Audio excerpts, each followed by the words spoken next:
Good day everyone. This is my presentation is all about Hong Kong SAR. Linguistic landscape is billboard. What is the message?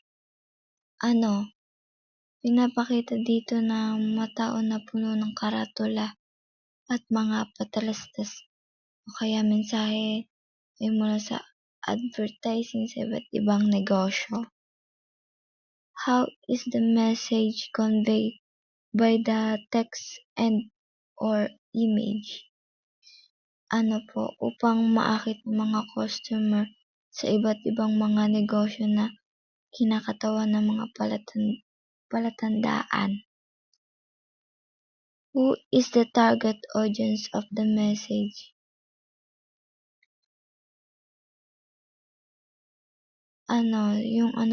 Pangkalahatang pampublikong naglalakad o nagmamaneho sa kalye.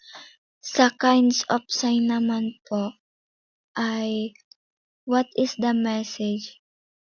Ang mensahe ay nagpapahiwatig ng mga oras ng paglalakbay na kung saan sa Pilipinas ay literal na meaning po dito naman ay kakaibang salita. What is the purpose of the message? Upang bigyan ng mga driver ng real-time na impormasyon sa oras ng paglalakbay. How is the message conveyed by the text and or image? Sa paggamit ng mga color-coded na display po. Who is the target audience of the message? Yung mga drivers at mga pampubliko. What other ways of presenting the message are there? Mga broadcast, radyo, or kaya mga digital display sa tabing daan.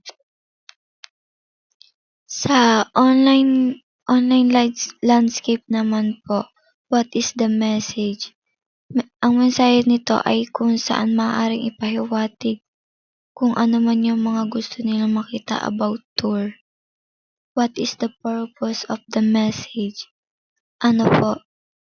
Nagpapakita ng mga lokasyon at mga pananaw. Tapos po, mga international na interesado. Tas po sa mga interactive tour sa mga social media naman. Sa geosematics naman po, what is the message?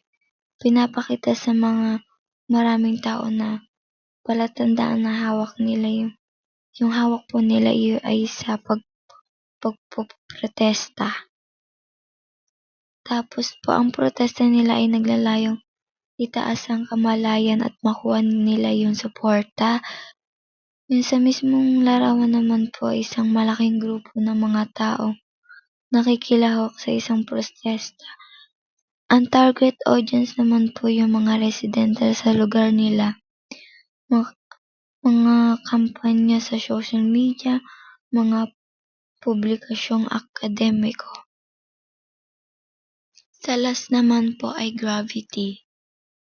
Yung mismong mural ay isang makulat, nakaistilong paglalarawan na posibleng tumutukoy sa arkitektura ni Brooklyn.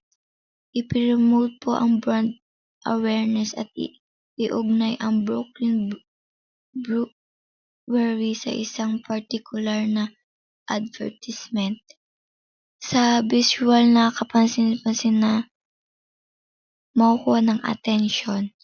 Target audience naman po yung mga sino mang madalas pumunta sa lugar kung saan matatagpuan ito. Mga traditional na advertising or kaya sa mga pampubliko din po.